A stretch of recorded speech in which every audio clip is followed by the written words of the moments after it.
Assalamualaikum. My name is Dr. Iram Dilawar and today we are discussing a very amazing topic which is Parkinsonism.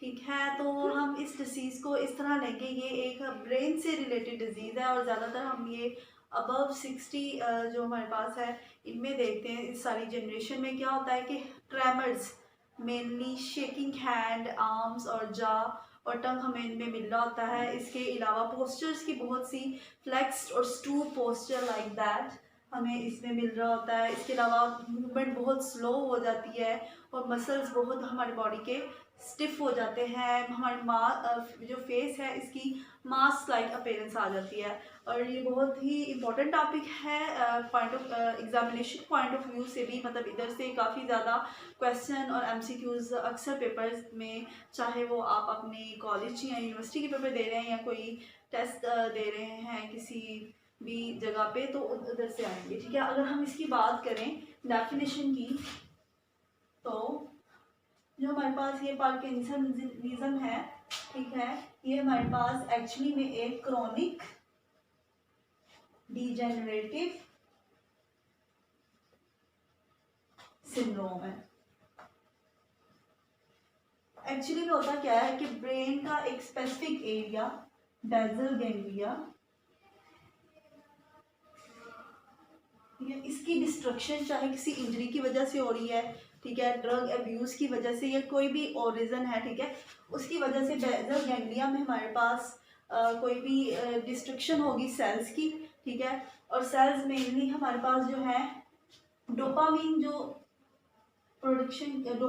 जो production करेंगे, ठीक है, वो वाले sales, ठीक है, ज़्यादातर इसमें डोपामिनर्जिक न्यूरॉन्स आ जाती हैं। उनकी डिस्ट्रक्शन की वजह से डोपामिन ब्रेन में कम, जो कि हमारे पास इनहिबिटरी न्यूरॉन है, ठीक है, डोपामिनर्जिक जो न्यूरॉन्स है हमारे, तो उसका तो अब वर्किंग कम आ रही है। इस वजह से जो कोलिनर्जिक, जो कि हमारे पास एक एक्साइटेटरी न्यूरोट्रांसमीटर है, इसका जो एक्साइटेटरी रिस्पॉन्स है वो इंक्रीज़ कर जाएगा। ठीक हो गया। इसके अलावा हम अगर बात करें तो मेनली क्या होगा, अगर ये हमारे पास एक एक्सॉन है, ठीक है, जो कि न्यूरोजेनिक एक्सॉन है, ठीक है, ये हमारे पास कोई भी इफेक्टर है जिसके ऊपर हमारे ये रिसेप्टर्स लगे हुए हैं, ठीक है, इधर से नॉर्मली जो नॉर्मल एक्सॉन है बहुत ज़्यादा डोपामिन प्रोड्यूस करेगी, ठीक है, जो हमें मसल्स का एक नॉर्मल रिस्पॉन्स देगी। लेकिन अगर बात करें हम पार्किंसनिज्म की, तो हमारे पास जो ये पार्किंसनिज्म इफेक्टेड एक्सॉन होगी, ठीक है, बहुत कम मिकदार में हमारे पास ये डोपामिन की प्रोडक्शन देगी, ठीक है, और जो कि बहुत कम इफेक्ट देगी, तो हमारे पास नॉर्मल नहीं बल्कि एबनॉर्मल रिस्पॉन्स आएगा। अगर हम इसकी अकरेंस की बात करें तो अकरेंस में हमारे पास above 60, male to male ratio की अगर हम बात करें तो ये इक्वली इफेक्ट करेगा मेल्स और फीमेल को। ठीक हो गया। अब बात करते हैं हम इसकी एटियोलॉजी की। अगर हम इसकी एटियोलॉजी की बात करें, बहुत से फैक्टर्स हैं जो रीज़न हैं जो काज करवाएंगे पार्किंसनिज्म, ठीक है। सबसे पहले हम बात करते थे इडियोपैथिक, मतलब कोई भी रीज़न हो सकती है। फिर आगे जाए तो हमारे पास विल्सन डिजीज आ जाती है। विल्सन डिजीज को अगर मैं एलैबोरेट करना चाहूँ तो इसमें एक्चुअल में कॉपर की ओवर प्रोडक्शन होगी, ठीक है, और मेनली जो है हमारे पास कॉपर जो है लिवर और दूसरे एरिया में डिपॉजिट होगा, ठीक है, लिवर और दूसरे लंग्स वगैरह में कॉपर की ओवर प्रोडक्शन के साथ ओवर डिपोजिशन होना शुरू हो जाएगी। इसके बाद आगे और चलें तो ड्रग अब्यूज़, ठीक है, बहुत ज़्यादा ड्रग अब्यूज़ की वजह से भी हमारे पास जो है बेसल गैंग्लिया इफेक्ट होगा। उसके बाद आगे अगर हम चलें तो इसमें एड्स, नेक्स्ट ऑनवर्ड मूव करते हैं तो इसमें हमारे पास आ जाती है MPTP, मिथाइल फिनाइल टेट्राफिनाइल, ठीक है। हेरोइन ड्रग है, इसका ये एलिमेंट है जो कि डायरेक्ट बेसल गैंग्लिया को इफेक्ट करेगा। अब एटियोलॉजी के बाद हम इसकी बात करते हैं पैथोफिजियोलॉजी में। अगर पैथोफिजियोलॉजी की बात करते हैं तो वही बात पैथोफिजियोलॉजी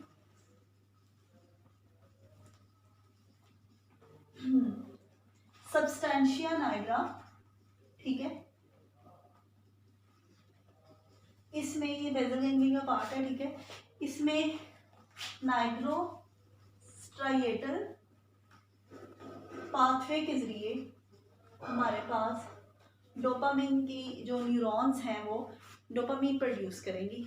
अब होगा क्या, सबस्टेंशिया नाइग्रा की डीजनरेशन होगी, इसकी डीजनरेशन होगी, तो ये पाथवे इफेक्ट करेगा। इस पाथवे के इफेक्ट की वजह से हमारे पास जो डोपामिनर्जिक इनहिबिटरी न्यूरॉन्स हैं उनकी डिस्ट्रक्शन होगी, उनकी डिस्ट्रक्शन की वजह से डोपामिन कम प्रोड्यूस होगी, ठीक हो गया। इसके बाद हमारे पास आ जाता है लेविस बॉडीज फॉर्मेशन। इसमें क्या होगा कि इसाइनोफिलिक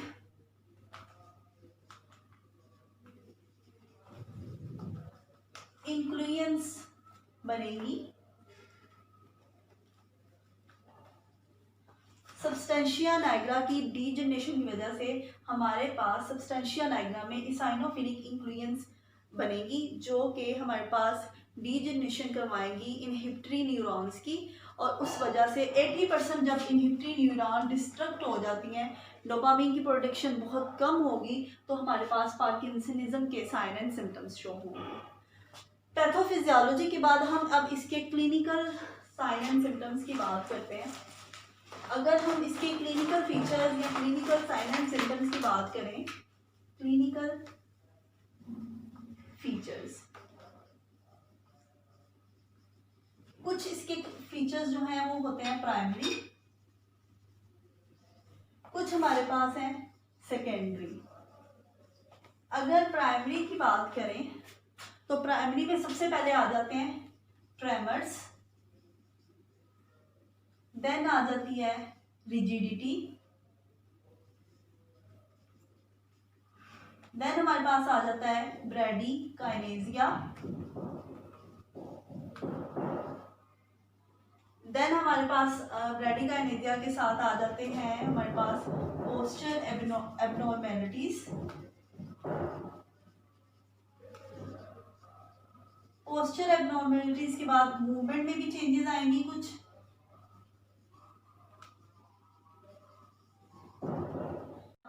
मास्क्ड फेस। ये हमारे पास कुछ प्राइमरी क्लिनिकल फीचर्स हैं जो कि मस्ट प्रेजेंट होंगे, और ये मतलब शुरू में ही हमें दिखना शुरू हो जाएंगे। वक्त के साथ साथ जब क्रोनिक स्टेज की तरफ हम जाते हैं तो कुछ सेकेंडरी जो हैं हमें साइन एंड सिम्टम्स मिलेंगे, जिनमें सबसे पहले हम बात करें तो पर्सनैलिटी चेंजेस,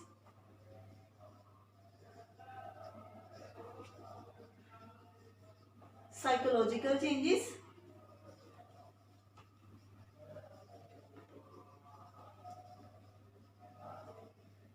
देन बात करें तो स्पीच प्रॉब्लम्स आ जाती हैं,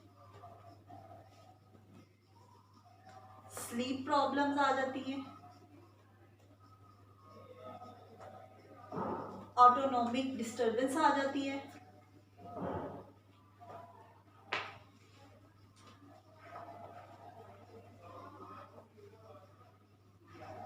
इसके अलावा कफ, ड्रूपिंग आईलिड्स,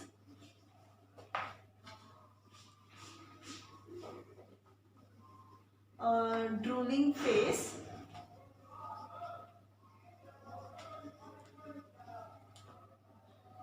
और सेंसरी प्रॉब्लम्स।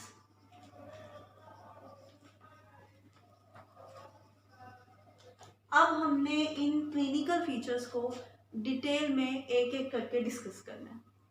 ट्रेमर्स की बात करें तो ट्रेमर हमारे पास इनवॉलेंट्री और ऑसिलेटिंग मूवमेंट्स हैं, ठीक है। मोस्टली ये हमारे आर्म्स, ठीक है, हमारे हैंड्स, हमारे टंग, हमारे लिप्स, हमारे जॉ को इफेक्ट करता है। 3 to 6/सेकंड ट्रेमर्स मोस्टली देखे गए हैं, ठीक है। और वही बात कि डोपामिन की लेस प्रोडक्शन की वजह से, और जब 60 to 80% डोपामिन की प्रोडक्शन ख़त्म हो जाए देन हमारे पास ट्रेमर्स हमें मिलेंगे। देन बात करते हैं रिजिडिटी, इनएबिलिटी टू मूवमेंट, ठीक है। पैसिव मूवमेंट जो हमारे पास है ज़्यादातर, उसमें पेशेंट पैसिवली मूव नहीं कर सकता। उसको एग्जामिन करने के लिए हम उसका कोई भी हैंड है उसको आउट स्ट्रेच करवाएंगे, ठीक है। वो passive फ्लैगियन, passive extension, alternative movements बिल्कुल भी रिजिडिटी में परफॉर्म नहीं करेगा। हमारे पास इसमें रेजिस्टेंस आ रही है पैसिव मूवमेंट की, हम इसको यूँ लिखेंगे, रेजिस्टेंस टू पैसिव मूवमेंट्स। और हमारे पास इसमें 2 तरह की देखी गई है रेजिस्टेंस, कॉगव्हील और सेकंड है लेड पाइप। अगर हम कॉगव्हील की बात करें तो इसमें इंटरमिटेंट रेजिस्टेंस हमारे पास हमें मिलेगी, और अगर लेड पाइप की बात करें तो थ्रू आउट द मूवमेंट हमें रेजिस्टेंस मिलेगी, ठीक है। उसके बाद हम बात करते हैं ब्रैडिकाइनेसिया की। ये होती है स्लोनेस ऑफ मूवमेंट, ठीक है। इसमें हम क्या देखते हैं कि मूवमेंट बहुत स्लो हो जाती है, ठीक है। और इसके साथ साथ हमारे पास इसमें एक आयनाइजिया भी आ जाता है, मूवमेंट बिल्कुल खत्म भी हो जाती है। अगर हम पोस्चर की बात करें तो हमारे पास स्टूप, फ्लेक्स पोस्चर, ठीक है। कुछ स्टूप फ्लेक्स पोस्चर इस तरह का कुछ होता है, ठीक है, जिसमें हेड फॉरवर्ड मूव कर जाता होता है। देन हमारे पास आ जाती है मूवमेंट चेंजेस। इसमें डिफरेंट, ये एक्चुअली हमारे पास गेट की एबनॉर्मेलिटीज हैं, ठीक है। इसमें हमारे पास जो है फैजिनेटिंग गेट, ठीक है, shuffling gait, freezing gait and fall. ये चीजें 4, मतलब 3F और 1S हैं। फैजिनेटिंग गेट की बात करें तो इसमें क्या होगा हमारे पास कि शॉर्ट स्टेप, ठीक है, बिल्कुल शॉर्ट स्टेप में जो है वो अपनी गेट को परफॉर्म करेगा। शफलिंग गेट की बात करें तो शॉर्ट स्टेप विदाउट मूवमेंट और स्विंगिंग ऑफ आर्म, ठीक हो गया। अगर हम फ्रीजिंग गेट की बात करें, मूवमेंट नॉर्मल होगी लेकिन क्या होगा, मिड स्टैंस को वो परफॉर्म नहीं कर पाता, हील को स्ट्राइक करने की बजाय वो पूरा का पूरा मिड फुट जो है वो फ्लोर पे रखेगा। देन बात करते हैं फॉल की। तो फॉल है इसमें, क्योंकि बैलेंस की डिस्टर्बेंस भी इसमें आती है, तो फॉल नॉर्मली देखा गया। और 45% जो हमारे पास फॉल है वो एंटीरियरली होता है, और 20% जो है हमारे पास पोस्टीरियर फॉल नोट किया गया है। मास्क फेस की बात करते हैं तो वैकेंट मास्क फेस इसमें हमें मिलेगा, वैकेंट मास्क फेस। ये किस लिए है कि हमारे जो मसल्स हैं फेस के वो स्टिफ कर जाते हैं, उनमें पेन भी फील होगी, जिसकी वजह से हमें वैकेंट मास्क फेस मिलेगा। आगे हम आप आ जाते हैं सेकेंडरी चेंजेस में या सेकेंडरी क्लिनिकल फीचर्स में। तो सबसे पहले हम डिस्कस करते हैं पर्सनैलिटी चेंज। पर्सनैलिटी चेंज में हमारे पास क्या होगा, अग्रेसिव, इमोशनल पर्सनैलिटी, फेरी और इसके अलावा आइसोलेटेड पर्सनैलिटी मिलेगी, ठीक है। देन आ जाते हैं साइकोलॉजिकल चेंजेस में। इसमें डिफरेंट है, डिप्रेशन, आइसोलेशन और इंटेलेक्चुअल एबिलिटी डिक्रीज कर जाएगी, हेलुसिनेशंस, इसके अलावा हम कन्फ्यूजन की बात करते हैं, फियर की बात करते हैं, डिमेंशिया की बात करते हैं, और इसमें और भी बहुत सी चीज़ें हैं जो साइकोलॉजिकल जो चेंजेस हैं जो डेवलप होंगी। स्पीच प्रॉब्लम की बात करें तो स्पीच प्रॉब्लम हमारे पास 89% हमें स्पीच प्रॉब्लम्स हमने देखी हैं, 89%। स्पीच प्रॉब्लम्स की बात करें तो इसमें हमारे पास डिसआर्थिया और डिस्फोनिया। डिसआर्थिया है कि मतलब आर्टिकुलेशन की प्रॉब्लम की वजह से स्पीच जो है वो इफेक्ट होगी। और अगर डिस्फोनिया की बात करें तो लो पिच्ड वॉइस, ठीक है, ठीक, ये हमारी होगी स्पीच की प्रॉब्लम। अगर हम बात करते हैं स्लीप की प्रॉब्लम, डे टाइम स्लीप बहुत ज़्यादा हो जाती है, डे टाइम स्लीप का जो वेक स्लीप एंड वेक साइकिल है वो पूरी तरह डिस्टर्ब हो जाएगा। और insomnia, difficulty in sleep, insomnia उस पेशेंट्स को अक्सर नोट किया गया उनमें। आगे बात करते हैं हम ऑटोनॉमिक डिस्टर्बेंस की। ऑटोनॉमिक डिस्टर्बेंस में हमारे पास काफ़ी चीज़ें आ जाती हैं, जैसे कि हमारे पास बाउल एंड ब्लैडर की जो है डिसफंक्शन आएगा, ठीक है, यूरिनरी प्रॉब्लम आएंगी, कॉन्स्टिपेशन हम देखेंगे इसमें, और इसके अलावा हमारे पास इसमें बहुत सी सेक्सुअल प्रॉब्लम्स आएंगी हमारे पास। और इसके अलावा देन इसमें कफ भी नोट की गई है उन पेशेंट्स में, और देन ड्रूपिंग आईलिड्स नोट की गई हैं, ड्रूलिंग फेस नोट किया गया है, और सेंसरी प्रॉब्लम्स भी जिसमें हमारे पास नमनेस आ जाती है, और हमारे पास इंक्रीज टेम्परेचर, बर्निंग सेंसेशन आ जाती हैं। ये सारी चीज़ें हमने सेंसिटिव प्रॉब्लम्स में जो है नोट डाउन की हैं। अगर हम बात करें ओवरऑल कि किस तरह जो है पार्किंसनिज्म इफेक्ट करता है, तो किस तरह पोस्चर चेंज, लुक किस तरह की आएगी उस पेशेंट में।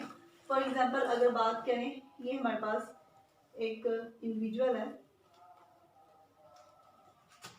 सबसे पहले क्या होगा, उसका ये जो पोस्चर है, फ्लेक्स हेड फॉरवर्ड जो है मूव करेगा, forward stoop, forward movement of head, जिसकी वजह से स्टूप पोस्चर प्रोड्यूस होगा। आईलिड्स की बात करें तो ड्रूपिंग आईलिड्स, अगर बात करें फेस की तो ड्रूलिंग, ये जो हमारे पास स्लाइवरी ग्लैंड है, ठीक है, उस पर भी इफेक्ट करे तो ड्रूलिंग स्लाइवा।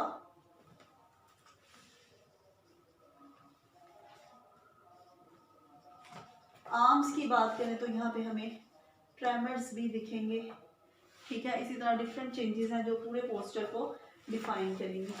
अब बात करते हैं हम इसकी इन्वेस्टिगेशंस की। तो कोई भी ब्लड टेस्ट, लैब टेस्ट नहीं है जो इसको डिफाइन करे, नो लैब टेस्ट, ठीक है। मोस्टली हमने देखा हो तो हम सीटी स्कैन, कंप्यूटराइज्ड टोमोग्राफी भी इसे कहते हैं, एमआरआई, मैग्नेटिक रेजोनेंस इमेजिंग, ये परफॉर्म करवाएंगे ब्रेन में बेजल गैंग्लिया की इंजरी को नोट डाउन करने के लिए, उसके डिफेक्ट को नोट डाउन करने के लिए। देन हम क्या करते हैं, लोवा डोपा, एल डोपा जिसे हम कहते हैं, ये देखते हैं फिजिकल एग्जामिनेशन के लिए ना, कि पेशेंट इससे ठीक हो रहा है या नहीं हो रहा।